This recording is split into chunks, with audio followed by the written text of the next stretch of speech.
ચાલો વિદ્યાર્થી મિત્રો, હવે જોઈએ આપણે ટોપિક 8.4 ગુરુત્વાકર્ષી અચળાંક કેપિટલ જી. આપણે જોયું કે ગુરુત્વાકર્ષણના સમીકરણમાં એટલે ગુરુત્વાકર્ષી બળના સમીકરણમાં F બરાબર G m1 m2 ના છેદમાં r² આવે છે. અહીં આપણે G એટલે કે ગુરુત્વાકર્ષણનો સાર્વત્રિક અચળાંક કહીએ છીએ. આ G નું મૂલ્ય કેવી રીતે મેળવવું? હવે આ G નું મૂલ્ય મેળવવાનું સૌથી પહેલું કાર્ય એ ઇંગ્લિશ વૈજ્ઞાનિક હેનરી કેવેન્ડિશે 1978 કરેલું અને તેમણે G નું મૂલ્ય શોધેલું. આ G નું મૂલ્ય કઈ રીતે શોધેલું છે તે સમજવા માટે જરા આ આકૃતિ જુઓ. જો અહીં આ છે એક સ્થિતિસ્થાપક તાર અને આ છે એક સળિયો. આ સળિયો દળ રહી છે તેવું માનો અને આ છે A અને B જે છે એકદમ નાના સીસાના ગોળાઓ. હવે આ S1 અને આ S2 એ બે મોટા ગોળાઓ છે. હવે જરા આકૃતિને સમજો. જ્યારે આપણે આ S1 ગોળાને અહીં A ની નજીક રાખીએ છીએ તો સ્વાભાવિક છે કે તેને S1 તરફ એ ગોળાને S1 તરફ ગુરુત્વાકર્ષી બળ લાગશે અને એ જ રીતે B ગોળાને S2 તરફ ગુરુત્વાકર્ષી બળ લાગશે. તેને લીધે આ સળિયાને આ તરફ આ આખા સળિયાને આ તરફ ટોર્ક લાગશે. જરા સમજવાની કોશિશ કરજો. ઉપરથી જોતા વિષમઘડી દિશામાં આ સળિયાને ટોર્ક લાગશે કારણ કે આ A ગોળો S1 તરફ આવવાની કોશિશ કરશે અને B ગોળો છે S2 તરફ આવવાની કોશિશ કરશે. માટે આવી રીતે વિષમઘડી દિશામાં ટોર્ક લાગશે. અહીં કુલ બળ 0 થઈ જશે કારણ કે જેટલું બળ અહીં A ગોળાને S1 તરફ લાગે છે તેટલું જ બળ B ગોળાને S2 તરફ લાગતું હશે. માટે કુલ બળ 0 થઈ જશે પરંતુ અહીં બળ યુગ્મથી ટોર્ક ઉત્પન્ન થશે. હવે જો આ S1 ગોળાને આકૃતિમાં દર્શાવ્યું છે તેમ S1 ડેશ પર લઈ આવવામાં આવે અને S2 ગોળાને S2 ડેશ પર લઈ આવવામાં આવે તો આ સંજોગોમાં જે બળ લાગે છે તેની દિશા બદલી જશે અને માટે ટોર્કની દિશા પણ બદલી જશે. સ્વાભાવિક છે કે આ જે A ગોળો છે એ S1 ડેશ તરફ અને B ગોળો છે S2 ડેશ તરફ ગુરુત્વાકર્ષી બળ મહેસૂસ કરશે અને તેથી હવે આ સળિયાને આ બાજુ એટલે કે સમઘડી દિશામાં ટોર્ક લાગશે. એ હું દર્શાવી દઉં કે તેને આવી રીતે સમઘડી દિશામાં ટોર્ક લાગશે. આ રીતે સમઘડી દિશામાં ટોર્ક લાગશે. આમ ટોર્ક લાગશે. આવું કરવાને લીધે આ સળિયો બંને બાજુએ દોલન શરૂ કરશે. હું જરા આ દોલન દર્શાવી દઉં.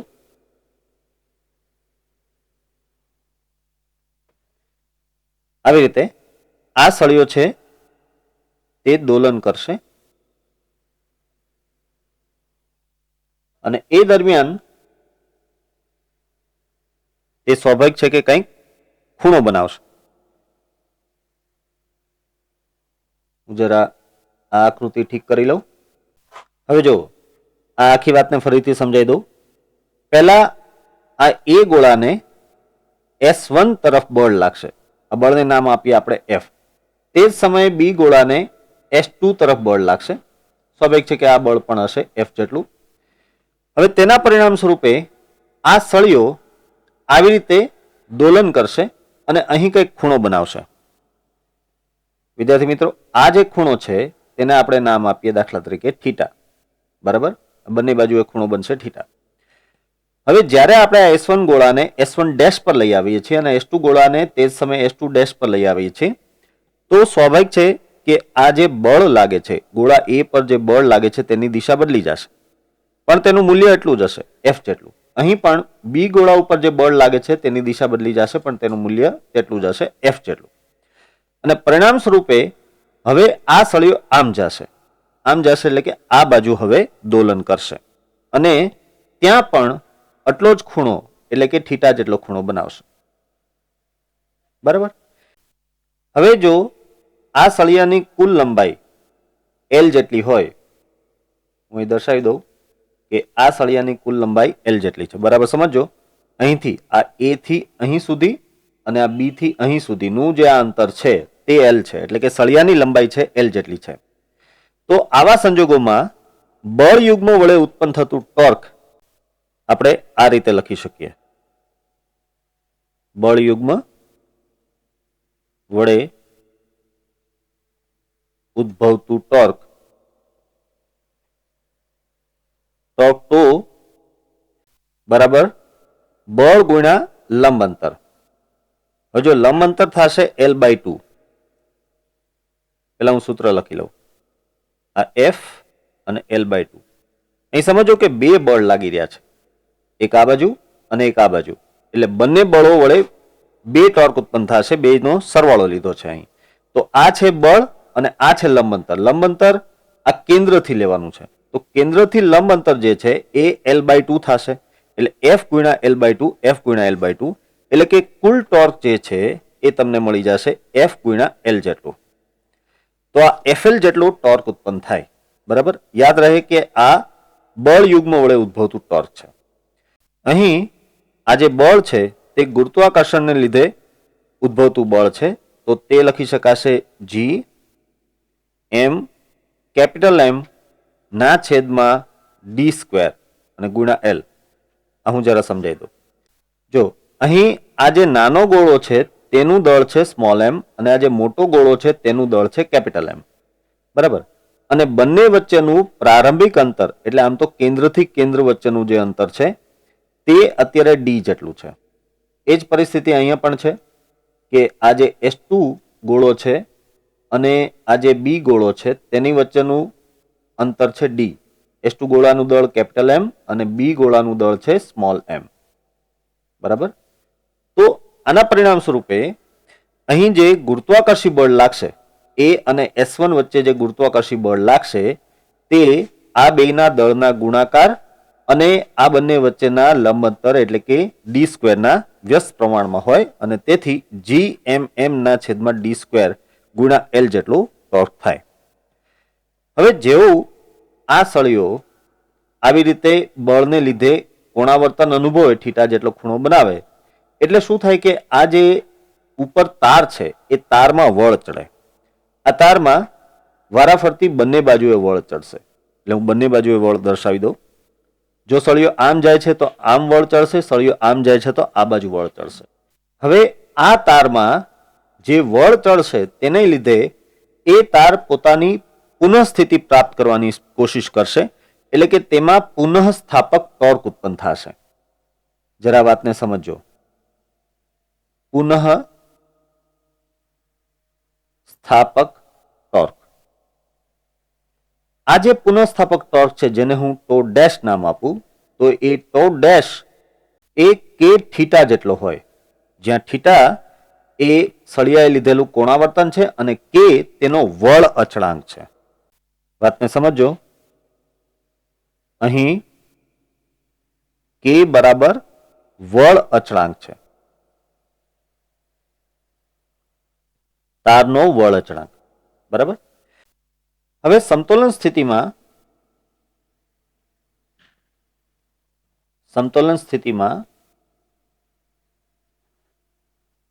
આ બંને ટોર્ક કે જે પરસ્પર વિરુદ્ધ દિશામાં છે તે સમાન મૂલ્યના થઈ જશે. તો બરાબર ટો ડેશ થઈ જશે. વાતને સમજો. એક બાજુ ગુરુત્વાકર્ષી બળને લીધે ટોર્ક લાગે છે અને એ ટોર્ક લાગવાના હિસાબે અહીં કોણાવર્તન થાય છે, માટે આ તારમાં વળ ચડે છે, માટે તાર એ પુનઃસ્થાપક ટોર્ક ઉત્પન્ન કરે છે. તો આ ટોર્ક એટલે કે પુનઃસ્થાપક ટોર્ક અને ગુરુત્વાકર્ષી બળ વડે ઉત્પન્ન થયેલું ટોર્ક, તો એ બંને સમાન થઈ જશે.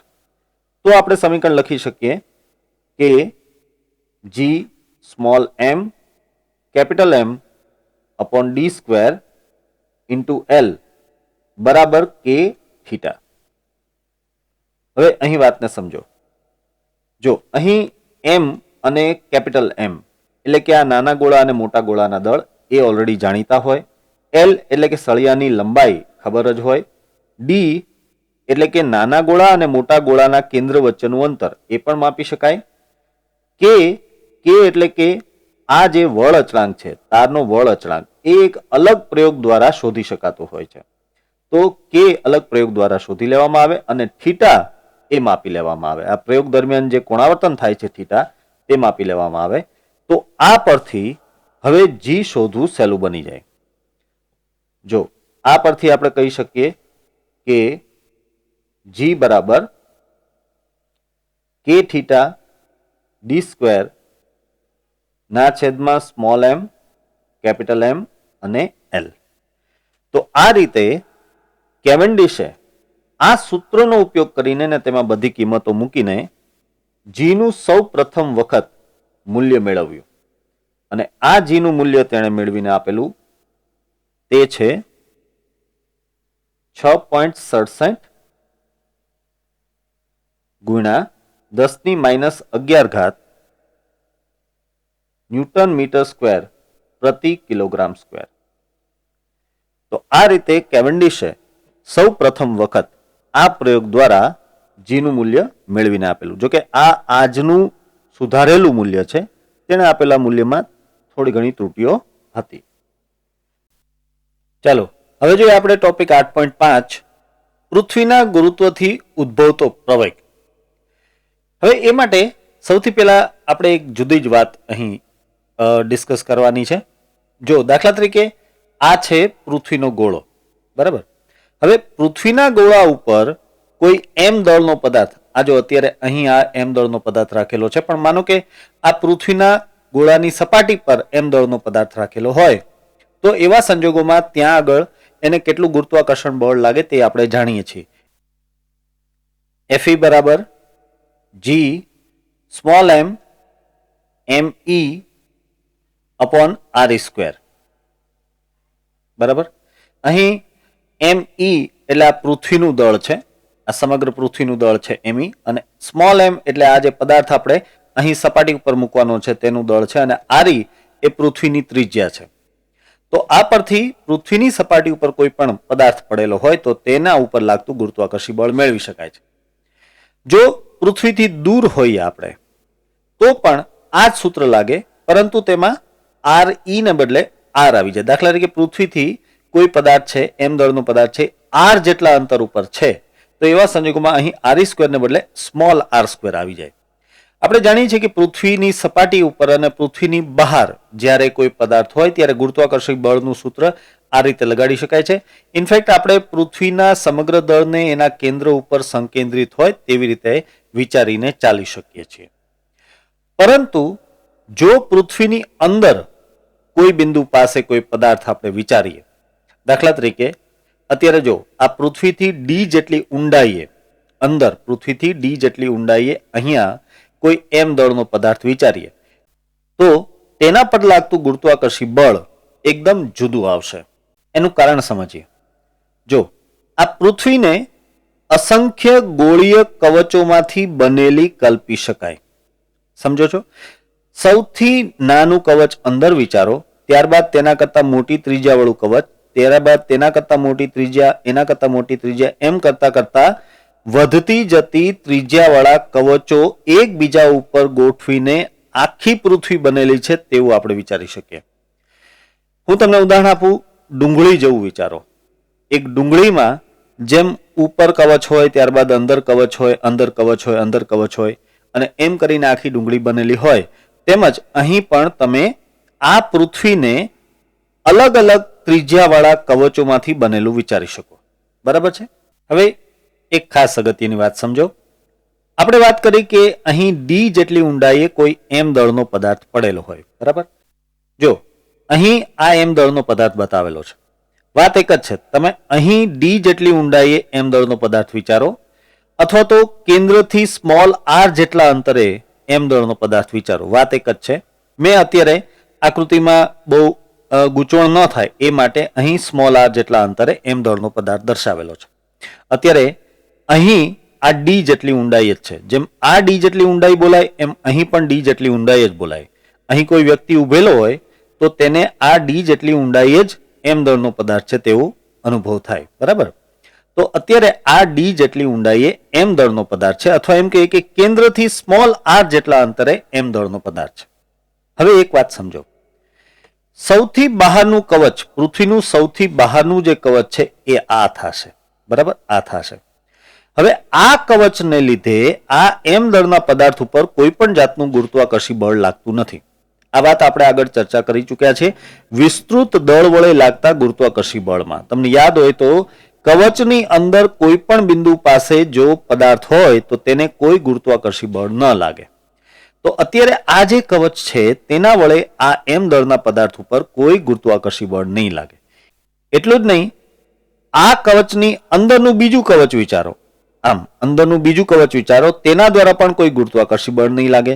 હજી તેના કરતા પણ અંદરનું એક કવચ વિચારો, તો તેના દ્વારા પણ કોઈ ગુરુત્વાકર્ષી બળ નહીં લાગે.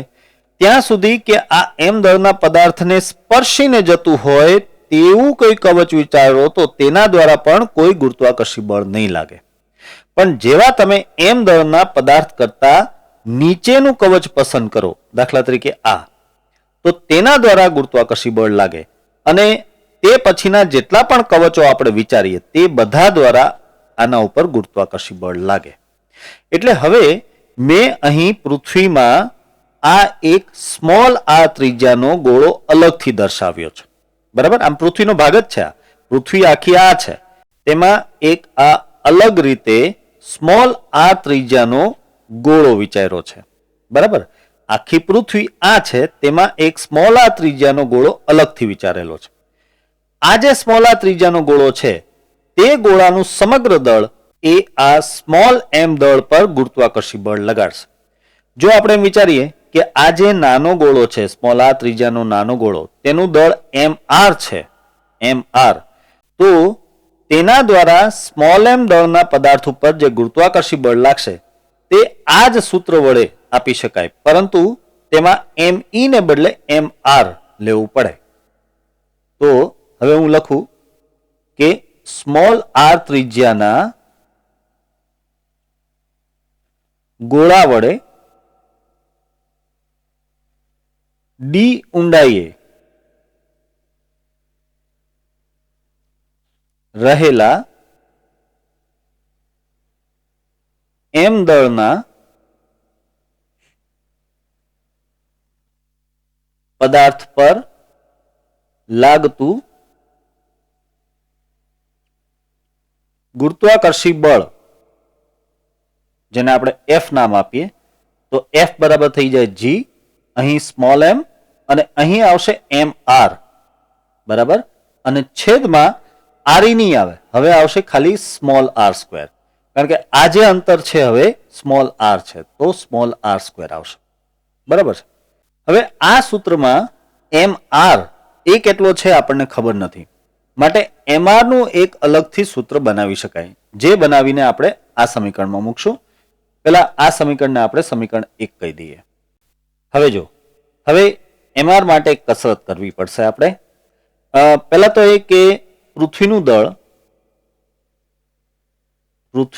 દળ જે એમઈ છે, એમઈ માટે જો દળ એટલે કદ ગુણ્યા ઘનતા. બરાબર, તો કદ લખું છું વી અને ઘનતા લખું છું રો. હવે પૃથ્વીનું કદ, હવે પૃથ્વી એક ગોળો છે એટલે ગોળાનું કદ લખી શકાય 4/3 પાઈ આર ઈ ક્યુબ. સમગ્ર પૃથ્વીની ત્રિજ્યા છે આરઈ, એટલે અહીં આરઈ ક્યુબ અને ગુણાકારમાં રો. બરાબર, આ એમ ઈ નું સૂત્ર થયું. તે જ રીતે આપણે જે અંદરનો ભાગ છે જેનું દળ આપણે એમઆર કહી રહ્યા છીએ, એ એમઆર માટે સૂત્ર લખી શકાય વી આર ઇન્ટુ રો. હવે જો વી આર એટલે શું, એ પણ ગોળો જ છે, એટલે 4/3 પાઈ આર ક્યુબ આવશે, સ્મોલ આર ક્યુબ આવશે, અને ગુણાકારમાં રો.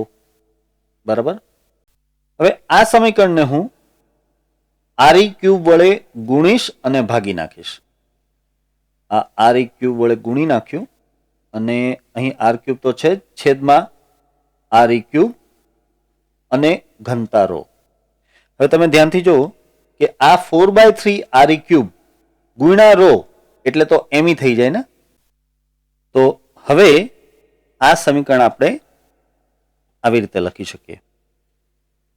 જો અહીં એમ આર બરાબર આ થશે એમ ઈ સ્મોલ આર ક્યુબ ના છેદમાં કેપિટલ આર ઈ ક્યુબ. આ તમને એમ આર નું સૂત્ર મળી ગયું, જે સમીકરણ 1 માં લેતા. હવે તેને સમીકરણ 1 માં મૂકીએ તો જે ગુરુત્વાકર્ષી બળ છે તેનું સૂત્ર આમ મળશે જી સ્મોલ એમ ના છેદમાં આર સ્ક્વેર અને અહીં એમ આર ની જગ્યાએ મારે લખવાનું થાય એમ ઈ સ્મોલ આર ક્યુબ ના છેદમાં આર ઈ ક્યુબ. એટલે ફાઇનલી આ સૂત્ર આમ મળે જી સ્મોલ એમ ઈ ના છેદમાં આર ઈ ક્યુબ અને ગુણાકારમાં સ્મોલ આર. તો તમે ધ્યાનથી જુઓ કે અહીં આ ગુરુત્વાકર્ષી બળનું સૂત્ર થયું. શેના માટે? કે ભાઈ સ્મોલ એમ દળનો કોઈ પદાર્થ પૃથ્વીના કેન્દ્રથી સ્મોલ આર જેટલા અંતરે હોય, પૃથ્વીના કેન્દ્રથી સ્મોલ આર જેટલી ત્રિજ્યાવાળા અંતરે હોય ત્યારે તેના ઉપર પૃથ્વી વડે લાગતું બળ. અહીં ખાસ નોંધવા જેવી વાત છે કે આ જી અચળ છે, એમ અચળ છે, એમઈ અચળ છે, પૃથ્વીની ત્રિજ્યા આરઈ અચળ છે, તો એફ ચલે છે આર આવે. નોંધો અહીં કે અહીં એફ ચલે છે સ્મોલ આર છે. એટલે જેમ જેમ આપણે બહાર નીકળતા જઈએ, પૃથ્વીના કેન્દ્રથી બહાર તરફ જતા જઈએ, તેમ તેમ આ ગુરુત્વાકર્ષી બળ વધતું જશે. ઇનફેક્ટ અહીં એક કિસ્સો લખી શકાય કે જો સ્મોલ આર બરાબર 0 લઈએ એટલે કે કેન્દ્ર પર બરાબર કેન્દ્ર ઉપર પદાર્થ લઈએ તો ત્યાં પદાર્થ ઉપર લાગતું ગુરુત્વાકર્ષી બળ આવશે એફ બરાબર 0. જો વિદ્યાર્થી મિત્રો ઘણી વખત આવી મિસઅન્ડરસ્ટેન્ડિંગ થતી હોય છે વિદ્યાર્થીઓને કે ભાઈ કેન્દ્ર ઉપર જો પદાર્થને રાખીએ તો સૌથી વધારે ગુરુત્વાકર્ષી બળ લાગતું હશે. ના, ખાસ નોંધો કે એફ બરાબર 0, કારણ કે કેન્દ્ર ઉપર સ્મોલ આર બરાબર 0 છે, માટે ત્યાં કોઈ ગુરુત્વાકર્ષી બળ નહીં લાગે. અચ્છા, એવો જ એક બીજો કિસ્સો આપણે જોઈ શકીએ જેમાં આપણે પૃથ્વીની સપાટી ઉપરની વાત કરીએ કે જો પદાર્થ પૃથ્વીની સપાટી ઉપર હોય તો આ જે સ્મોલ આર છે તે જ આરઈ લઈ લેવાનો થાય ને, બરાબર? આ ક્યાંની વાત થઈ રહી છે? આ વાત થઈ રહી છે સપાટી ઉપર. આ છે પૃથ્વીની સપાટી પર, બરાબર? તો ત્યાં આગળ શું થશે વિચારો. ત્યાં આગળ આ જે સ્મોલ આર છે તે તમે લખશો આરઈ, તો એક આરઈ કેન્સલ થઈ જશે અને તો એફ બરાબર સૂત્ર આવશે આપણું જૂનું જાણીતું જી એમ કેપિટલ એમ ઈ અપોન આર ઈ સ્ક્વેર. બરાબર? આ તો સૂત્ર આપણે આગળ જોયું હતું. તો પૃથ્વીની સપાટી ઉપર આ સૂત્ર જે આપણે પહેલા મેળવેલું હતું તે અહીં ફરીથી મળે છે. એનો મતલબ કે આપણું આ જે સમીકરણ છે, અત્યારે જે આ સાબિત કરેલું સમીકરણ છે તે સાચું છે. હવે આ બધા સમીકરણો પરથી ફાઇનલી આપણે ગુરુત્વ પ્રવેગની વાત કરી લઈએ. ગુરુત્વ પ્રવેગ, જો એક વસ્તુ સમજાય એવી છે કે ગુરુત્વ પ્રવેગ એ બીજું કંઈ નહીં પણ પ્રવેગ જ છે. અહીં એ બરાબર ગુરુત્વ પ્રવેગ જી લખવામાં આવે છે, બરાબર? ગુરુત્વાકર્ષી બળને લીધે ઉદ્ભવતો પ્રવેગ એટલે ગુરુત્વ પ્રવેગ. માટે પ્રવેગની જગ્યાએ એ સંજ્ઞાની જગ્યાએ જી સંજ્ઞા લેવામાં આવે છે, પણ છે આ પ્રવેગ જ. હવે ગુરુત્વ પ્રવેગ માટે એક સીધી સાદી વાત આપણે જાણીએ છીએ કે એફ બરાબર એમ એ લખી શકાય અને તો એફ બરાબર હવે mg લખી શકાય, બરાબર છે? એને બદલે જી, તો તે પરથી જી બરાબર આપણે એફ ના છેદમાં સ્મોલ એમ લખી શકશું. હવે આ રીતે જોઈએ તો આ જે સમીકરણ 2 છે, આ સમીકરણ 2, તે પરથી જીનું સમીકરણ આમ બની જાય ગુરુત્વ પ્રવેગ જી બરાબર કેપિટલ જી એમ ઈ ના છેદમાં આર ઈ ક્યુબ અને ગુણાકારમાં સ્મોલ આર. અહીં તમે જોઈ શકો છો કે સ્મોલ એમ કેન્સલ થઈ ગયા છે. આવું આપણે કહી શકીએ છીએ સમીકરણ 2 પરથી, બરાબર? તો આ થઈ ગયું ગુરુત્વ પ્રવેગનું સૂત્ર. ક્યાં આગળ? કેન્દ્રથી સ્મોલ આર જેટલા અંતરે. હવે અહીં પણ આપણે બે કિસ્સા લઈ શકીએ કે પહેલો કિસ્સો, જો સ્મોલ આર બરાબર 0 હોય એટલે કે કેન્દ્ર પર હોઈએ તો એવા સંજોગોમાં ગુરુત્વ પ્રવેગ જી બરાબર 0 થઈ જાય, તો 0 થશે.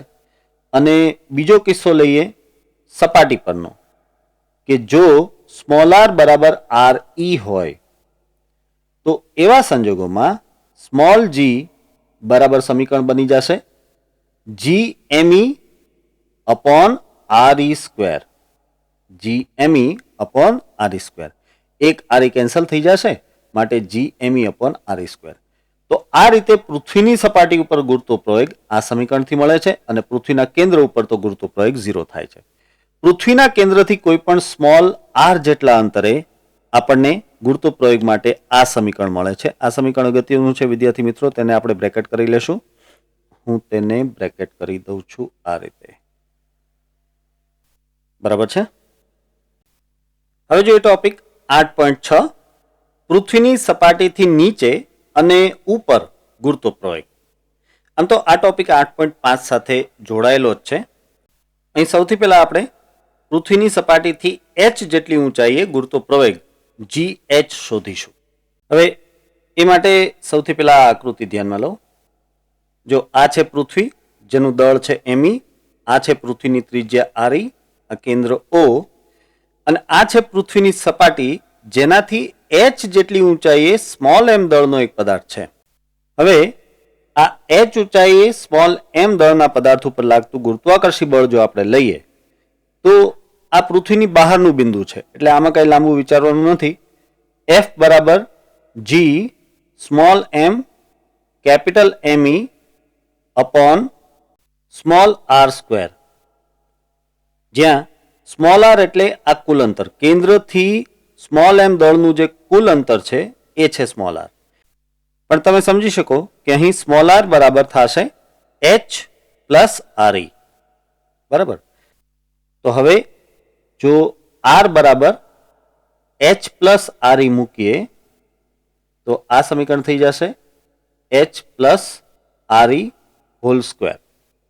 બરાબર છે. gmme ના છેદમાં h plus re whole square. તેથી હવે આપણે આ સ્મોલ h ઊંચાઈએ ગુરુત્વ પ્રવેગ જો શોધીએ તો ગુરુત્વ પ્રવેગ g માટે થઈને લખવાનું થશે f ના છેદમાં m. હવે f ના છેદમાં m એટલે આ સૂત્ર થઈ જશે gme ના છેદમાં h પ્લસ re નો સ્ક્વેર. બરાબર. હવે અહીં જે છેદમાં h પ્લસ re નો સ્ક્વેર છે ને તેના માટે એક વાત જોઈએ. આ h પ્લસ re નો સ્ક્વેર છે, તેમાંથી જો આપણે re સામાન્ય લઈએ તો અહીં re નો સ્ક્વેર થઈ જાય, અને કારણ કે re સામાન્ય લઈએ છીએ તો અહીં પહેલું જે પદ છે તે h અપોન re આવે, પ્લસ બીજું જે પદ છે તે 1 થઈ જાય, અને આખા સમીકરણનો સ્ક્વેર. આ વાતને જરા સમજો વિદ્યાર્થી મિત્રો. તમે આ કૌંસમાંથી re બહાર લ્યો છો, સામાન્ય લ્યો છો, તો અહીં h ના છેદમાં re અને અહીં આવશે re ના છેદમાં re એટલે કે 1. પણ તમે સામાન્ય લ્યો છો તો કૌંસની ઉપર સ્ક્વેર છે, માટે અહીં re સ્ક્વેર આવી જાય અને કૌંસમાં h ના છેદમાં re પ્લસ 1 આવી જાય. તેથી હવે આપણે ગુરુત્વ પ્રવેગ gh, અહીં પણ gh આવશે, ગુરુત્વ પ્રવેગ gh માટે આમ સમીકરણ લખી શકીએ. આ gme ના છેદમાં આ re સ્ક્વેર હું લખી નાખું. સમજો આ જે પદ છે h ના છેદમાં re પ્લસ 1 નો સ્ક્વેર એ ખરેખર છેદમાં આવે, પણ હું તેને અંશમાં લઈને -2 ઘાત કરી નાખું. ઉપરાંત આ ક્રમ જરા બદલી નાખું છું. 1 પ્લસ h ના છેદમાં re અને કૌંસની ઉપર -2 ઘાત. મેં અત્યારે આ પદ જે છેદમાં છે તેને અંશમાં લીધું છે, માટે -2 ઘાત છે. બરાબર છે. હવે આ પદ જુઓ, gme ના છેદમાં re સ્ક્વેર. આ તો પૃથ્વીની સપાટી પરનું ગુરુત્વ પ્રવેગ છે, જેને આપણે માત્ર g અથવા ઘણી વખત ge એવું પણ નામ આપી શકાય. તો હવે એ નોંધીએ આપણે. જો આ સમીકરણ હવે આમ લખશું, gh બરાબર g અને 1 પ્લસ h ના છેદમાં re હોલ રેઝ ટુ -2. હવે એક વસ્તુ સમજાવું તમને. આ વાત જો કે બેઝિક મેથેમેટિક્સ ઓફ ફિઝિક્સના જે 4 લેક્ચર્સ છે તેમાં આવી ગયેલી છે, પણ અહીં ફરીથી રિપીટ કરીએ. દ્વિપદી વિસ્તરણ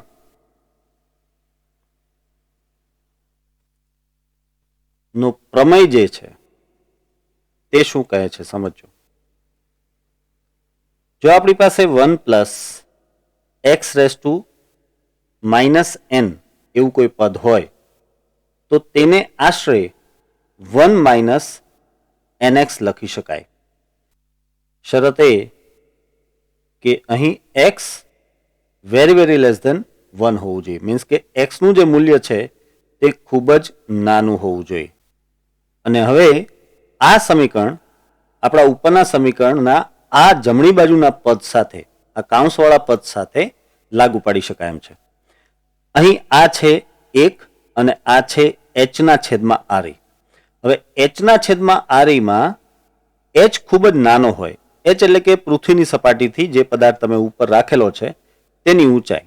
હવે તેની ઊંચાઈ તમે કેટલીક રાખો, 1 માળ, 2 માળ, 3 માળ, કદાચ વિમાન જેટલી ઊંચાઈ પણ રાખો, બરાબર, તો પણ આ આરી જે છે એ 6400 કિલોમીટર છે.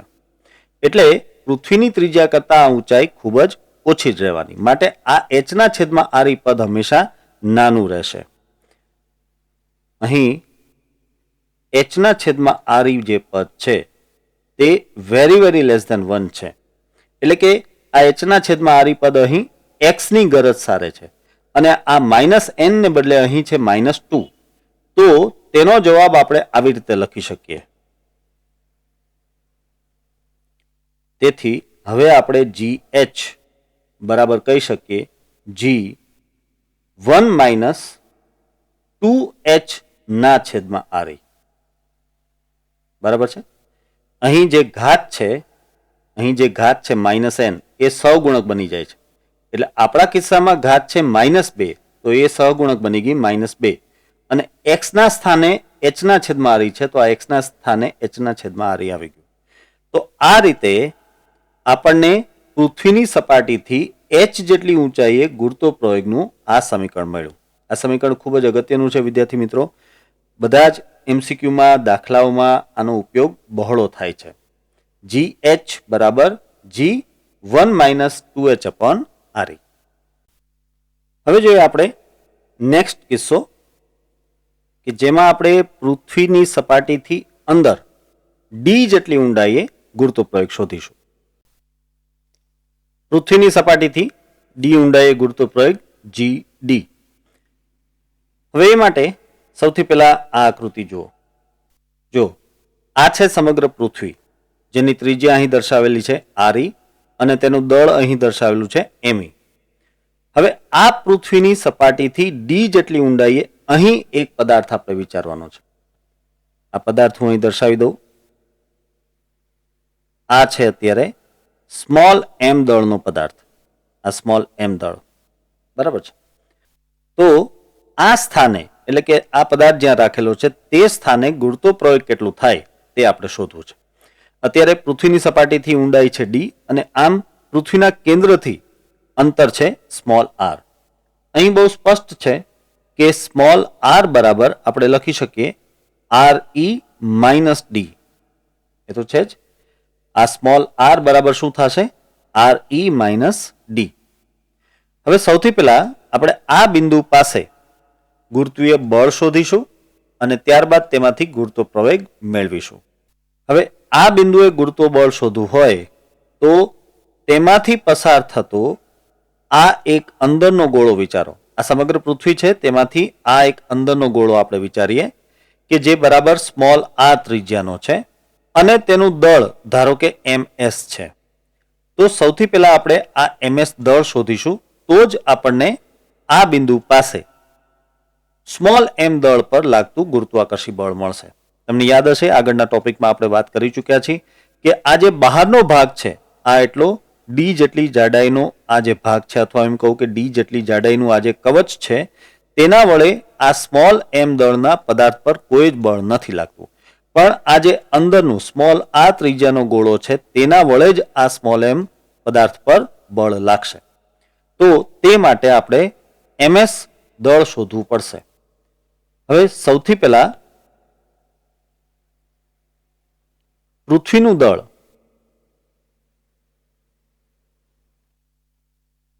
જેને આપણે me કહી રહ્યા છીએ તો me બરાબર થશે કદ ગુણ્યા ઘનતા. તમને યાદ હશે આગળ આપણે વાત કરી તો કદ છે 4/3 π r e ક્યુબ અને ઘનતા નામ આપી દઈએ રો. અને અંદરના ગોળાનું દળ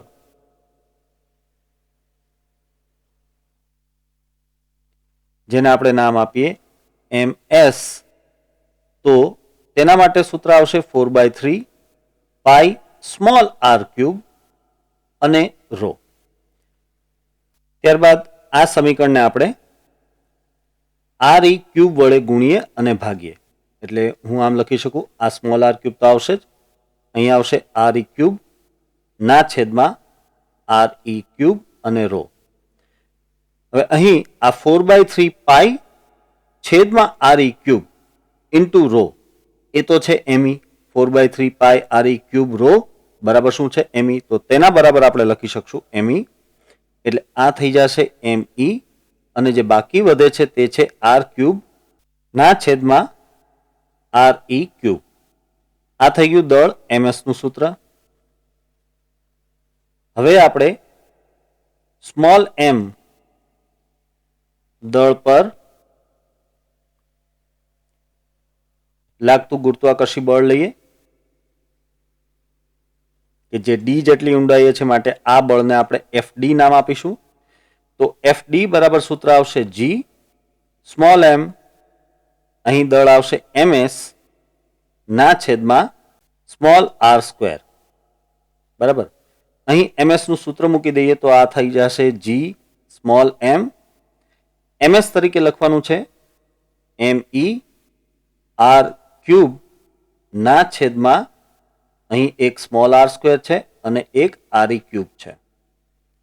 તો સાદુરૂપ આપતા fd બરાબર આપણને મળશે g સ્મોલ m me ના છેદમાં r e ક્યુબ ગુણાકારમાં સ્મોલ r. આ તો થયું d જેટલી ઊંડાઈએ ગુરુત્વ બળ. હવે આપણે કહીએ તેથી d ઊંડાઈએ ગુરુત્વ પ્રવેગ, જેને આપણે gd એવું નામ આપીએ, તો gd બરાબર થશે fd ના છેદમાં m. હવે આપેલ સમીકરણને જો આપણે m થી ભાગી નાખીએ તો આ સમીકરણ થઈ જશે g me ના છેદમાં r e ક્યુબ અને સ્મોલ r. વળી આ સમીકરણને આમ પણ લખી શકાય, g me ના છેદમાં r e સ્ક્વેર. અહીં r e ક્યુબ છે ને છેદમાં, તેના બદલે હું લખું છું r e સ્ક્વેર, અને અંશમાં જે આ સ્મોલ r છે તે થઈ જાય છે r e માઇનસ d, અને છેદમાં એક વધે છે r e. વાત બરાબર સમજાઈ ગઈ? અત્યારે આ r e અને r e સ્ક્વેર એટલે કુલ થાય r e ક્યુબ, અને આ જે સ્મોલ r છે તે થાય છે r e માઇનસ d. હવે સાદુરૂપ આપીએ તો આ સમીકરણ થઈ જશે gd બરાબર, સમજો આ છે g, આ સમીકરણ શેનું છે? gme upon r e square એ પૃથ્વીની સપાટી ઉપરનો ગુરુત્વ પ્રવેગ છે g, અથવા તો તેને ge પણ લખી શકાય. તો આ g અને જે બાકી વધે છે તે છે 1 માઇનસ d ના છેદમાં r e. બરાબર, તો વિદ્યાર્થી મિત્રો આ તમને મળ્યું છે પૃથ્વીની સપાટીથી d જેટલી ઊંડાઈએ કોઈ બિંદુ હોય તો ત્યાંનું ગુરુત્વ પ્રવેગ. તમે એક વસ્તુ નોંધી કે પૃથ્વીની સપાટીથી h જેટલી ઊંચાઈએ જો હોઈએ તો ત્યાંનું ગુરુત્વ પ્રવેગ જે છે તેમાં સૂત્રમાં માત્ર એટલો ફેર છે કે અહીં d ને બદલે ત્યાં 2h આવે છે. d ને બદલે ત્યાં 2h આવે છે. આનો અર્થ એમ થાય કે જો તમે પૃથ્વીની સપાટીથી સમાન ઊંચાઈએ ઉપર જાઓ અથવા તો સમાન ઊંચાઈએ નીચે જાઓ તો બંનેમાં ગુરુત્વ પ્રવેગ ઘટે તો ખરું, પરંતુ ઊંચાઈ પર જતા ગુરુત્વ પ્રવેગ વધારે ઘટે છે, કારણ કે ત્યાં d ને જગ્યાએ, તેના સૂત્રમાં d ને જગ્યાએ 2h આવે છે, એટલે 1 માઇનસ 2h અપોન r આવે છે. માટે અહીં 1 માંથી વધારે મોટી બાદબાકી થશે અને તેથી ઊંચાઈ પર જતા ગુરુત્વ પ્રવેગમાં ઘટાડો ઝડપથી થાય છે. બરાબર છે? તો આ સાથે વિદ્યાર્થી મિત્રો આ લેક્ચર હું અહીં સમાપ્ત કરું છું, અને આજના બધા ટોપિકની પીડીએફની લિંક તમને ડિસ્ક્રિપ્શનમાં મળી જશે, જે તમે ડાઉનલોડ કરીને તેમાંથી પ્રશ્નોના જવાબ લખી શકશો.